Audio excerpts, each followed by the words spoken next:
హాయిగా నిద్రపోతున్నాడు. ఎవరో సర్ది చేయకుండా నేను చూస్తాను. కాస్త ఈలోగా తింటుందికంట్రా. నా సంగతి సరే, బాబుకి ఏమైనా బొమ్మలు తీసుకొచ్చారా? అన్నీ తీసుకొచ్చాను రా. అయితే సరే. అమ్మో అమ్మో, ఎన్ని బొమ్మలు ఎన్ని బొమ్మలు! ఏనుగులు, గుర్రాలు. ఈ బొమ్మల కోసం పొద్దున్న నుంచి ఒకటే ఏడుపు. ఆడుకో నాన్న ఆడుకో. ఈ బొమ్మలన్నీ బాబుకేగా? అన్ని బాబుకే. అయితే సరే. ఏనుగు, ఏనుగమ్మా ఏనుగు, మా ఊరొచ్చిందేనుగు, ఏనుగమ్మా. ఈ పూట అయినా కాస్త కడుపు నుండి అన్నం తిందావా? అయ్యో, వీడు తిన్నిస్తానా? పోరు పెట్టి ఏడుస్తుంటే అన్నం ఎలా సహిస్తుందండి? అప్పటికి దిష్టి కూడా తీశాను. అయితే ఇంకేం, వాడు ఎవడు కానీ బాబు నా చేతికి చవకాస్తాను. పర్వాలేదు, నేను చూస్తానుగా. అయితే సరే, జాగ్రత్తగా తీసుకోండి. పర్వాలేదు. పర్వాలేదే, మీకు పిల్లల్ని ఆడించడం కూడా తెలిసే. అంటే మీరు పిల్లలు కూడా అన్నమాట. ఏమండి, ఈ కాకమ్మ ముసుగు తన్ని పడుకుంటే ఫోన్లన్నిటికీ మీరే లాలపోసి జోలపాడతారా? లాలపోసి జోలపాడే నా కాకమ్మే కరువైపోయినప్పుడు ఏం చేయమంటావు? అయ్యో పాపం. అవన్నీ ఇప్పుడు ఎందుకని నువ్వు కాస్త తిను. ఈ కాకమ్మ రుచిగానే వండుతుంది. అవును, అసలు మీరెవరు? రోజు నాకు పలహారాలు, బాబు బొమ్మలు తెస్తారు. నేను మీకేమవుతాను? నువ్వా? నాకా? గుడికి దీపం ఏమవుతుంది, దీపానికి వెలుగు ఏమవుతుంది? అదే నువ్వు నాకు అవుతావు. అయితే సరే.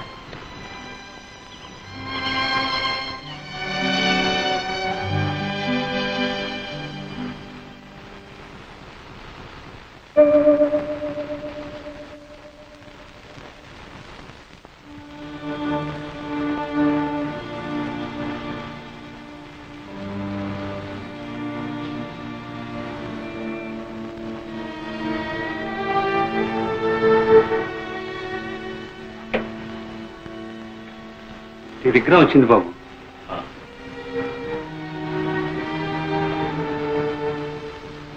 ఎక్కడి నుంచి బాబు? అన్నయ్య. అంతా కులాసాగా ఉన్నారా బాబు? అన్నయ్య వదిన శోభను తీసుకుని రేపు ఇక్కడికి వస్తున్నా. అమ్మాయి శోభ, శోభ.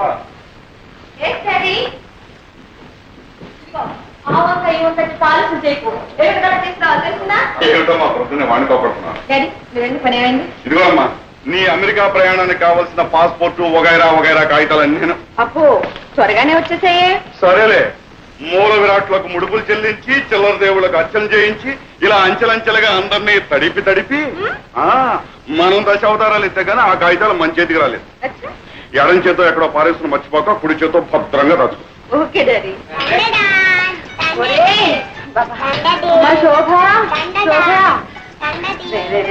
ఇవి అమెరికా వెళ్లాల్సిన జాడీలురా, ఇక్కడే పగలగొడితే ఎలా?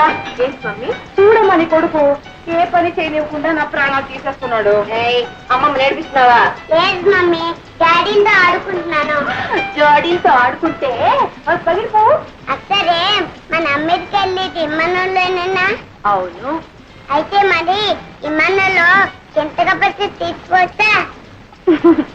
తీసుకెళ్తే ఈ వాసన ముక్కు మూసుకుని యూ పాత చింతక పచ్చడి గెట్ అవుట్ అని మళ్ళీ విసిరి పడేస్తా.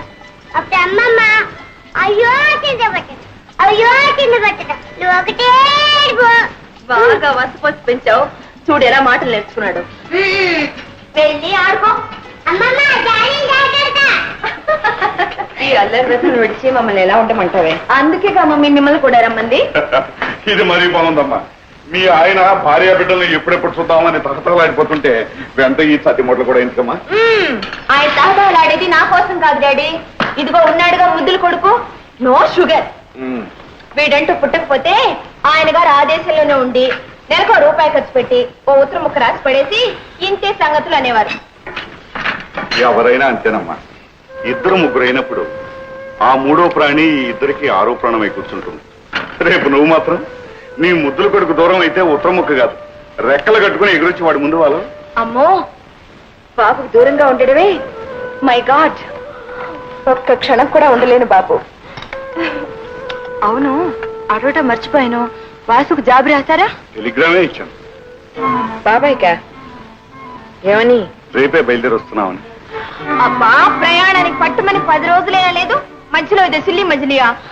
నాకు బోల్డని పనులు ఉన్నాయి బాబు. ఎన్ని పనులున్నా బాబాయిని కూడా చూసి వెళ్ళడం ధర్మం. వాట్ డాడీ, మేమేదో అమెరికాలోనే పాతుకుపోతున్నట్టు.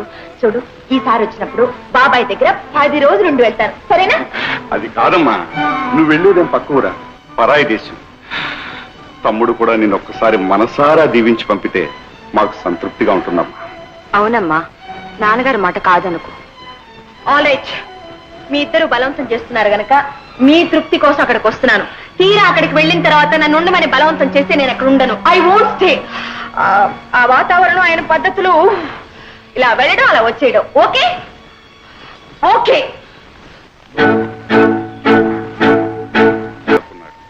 అతనికంటే మనమేనయ్యిందా? మానని గాయాలకు మందు వేసుకుంటూ ఇంకా ఎన్ని దెబ్బలైనా సహించగలమంటూ మనుషుల్లాగా బ్రతుకుతున్నాం.